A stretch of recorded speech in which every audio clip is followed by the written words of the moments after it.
आसमान के खुदा ने इंसान को इसीलिए बनाया कि वो उसके साथ सहभागिता रख सके। God wanted to have communion with mankind। Bagh Eden में शाम के ठंडे पहर वो इंसान से, आदम से मुलाकात करने आता था। फिर एक दिन पाप ने प्रवेश करके संबंध को तोड़ दिया। पर मैं खुदा का शुक्र करता हूं, आसमान खुदा आज भी चाहता है कि आपसे और मुझसे सहभागिता कर सके, कम्युनियन कर सके, मुलाकात कर सके। उसने मूसा से कहा कि मूसा, तू एक मिलाप वाला तंबू बनाना जहां मैं अपने लोगों से मिला करूंगा। जब आप चर्च जाते हैं, जब आप आराधना में जाते हैं, तो अक्सर आप कहते हैं हम मीटिंग में जा रहे हैं। कभी सोचा मीटिंग में जा रहे हैं? What does that mean? This word meeting comes from the tent of meeting, मिलाप वाला तंबू, जहां आसमान का खुदा हम इंसानों से मिलने आता है। वो अति पवित्र हम अपवित्र लोगों से मिलने आता है। वो डिवाइन, वो अलौकिक हम कमजोरों से मिलने आता है। मेरी दुआ यह है कि जब मैं और आप खुदा की हुजूरी में आए तो हम खुदा से मुलाकात कर सकें। और इस जमीन पर आज भी वो मिलाप वाला तंबू आपके लिए तैयार है। The church is the place where you can meet your savior।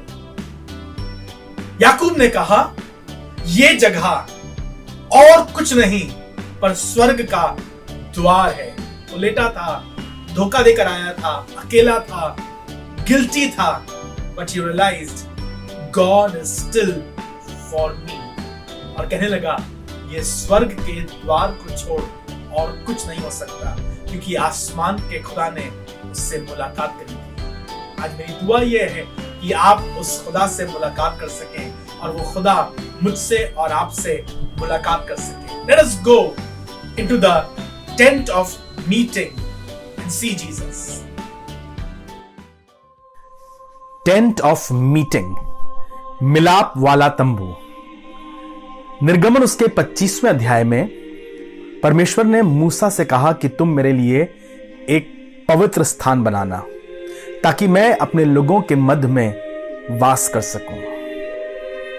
यह निवास स्थान, यह तंबू कहीं स्वर्गों में नहीं पर पृथ्वी पर लोगों के मध्य में बनाया गया, और इजरायली इसके चारों तरफ बसते थे।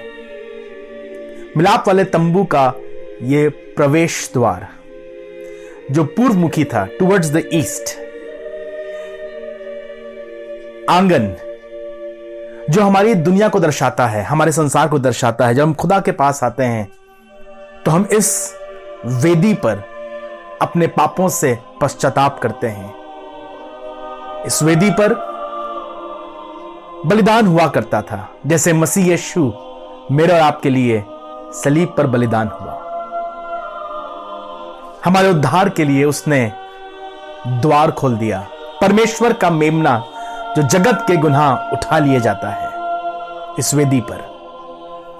जब वेदी से आगे बढ़ते हैं तो इसे बोलते हैं हौदी, पीतल की हौदी जिसमें पानी भरा था और याजक अपने हाथ धोया करते थे।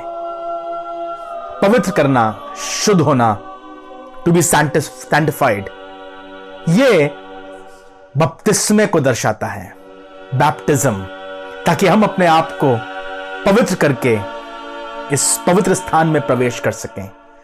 यह दो भागों में विभाजित था, पवित्र स्थान और अंदर अति पवित्र स्थान।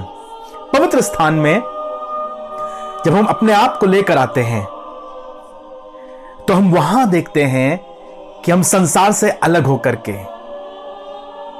एक पवित्र जाति। बाएं हाथ पर यह सोने का दीवट, मिनोरा, प्रभु यीशु मसीह जो सच्ची ज्योति थी। दाहिने हाथ पर रोटी की मेज, इस पर 12 अखमीरी रोटियां गोत्रों के हिसाब से, प्रभु यीशु मसीह की देह जो हमारे लिए तोड़ी गई, और वही मन्ना जो जंगल में हमारे बाप दादों ने खाया, उसका निशान। प्रभु यीशु मसीह जो हमारे लिए कुर्बान हुआ, जिसने अपनी देह और अपना लहू उस दिन हमारे लिए दिया।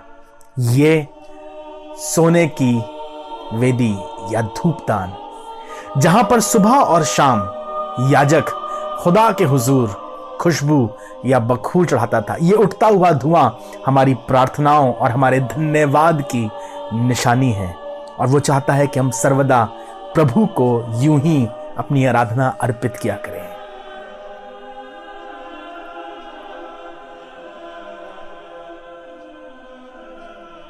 अगला भाग जो इस पवित्र स्थान का है उसे हम बोलते हैं अति पवित्र स्थान, और पर्दे पे बने ये फरिश्ते खुदावन की हुजूरी को थामे रहते हैं। वाचा का संदूक, the arc of the covenant, याजक साल में एक बार प्रवेश पाते थे। इसके ऊपर बने हुए ये करूब, वाचा का संदूक 2 भागों में विभाजित था। बक्से के अंदर मूसा की 10 आज्ञाएं, हारून की छड़ी और सोने के बर्तन में मन्ना, वो आज्ञाएं जो मूसा ने परमेश्वर से पाई संभाल के रखी गई थी। और इस बात का निशान था कि जब हम आज्ञाकारिता के साथ प्रभु के पास आते हैं, अपने आप को समर्पित करते हैं, तो खुदा की हुजूरी हमारे घरों में बनी रहती है। ऊपर का यह ढक्कन मर्सी सीट, प्रायश्चित का स्थान, याजक वो लहू जो वेदी पर बहाया गया था उससे लेकर के प्रायश्चित के ढकने पर छिड़काव करता है, और इस बात का प्रतीक है कि हम खुदा की हुजूरी में सिर्फ इसीलिए आ सकते हैं क्योंकि सलीब पर हमारे लिए कोई कुर्बान हुआ। परमेश्वर का मेमना, ये पूरा मिलाप वाला तंबू प्रभु यीशु मसीह को दर्शाता है और प्रभु यीशु मसीह से भरा हुआ है। ये आंगन जो सूरज की रोशनी चमकता था, ये पवित्र स्थान जहां पर ये दीवट थे, और अति पवित्र स्थान जो खुदावन की महिमा से भरा हुआ था और सब तरफ प्रकाश होता था। उद्धारकर्ता मसीह यीशु ने हमें खुदावन में आने की आशीष दी है और हमारी जिंदगियों में उसका उद्धार और धर्म का सूरज चमकता है।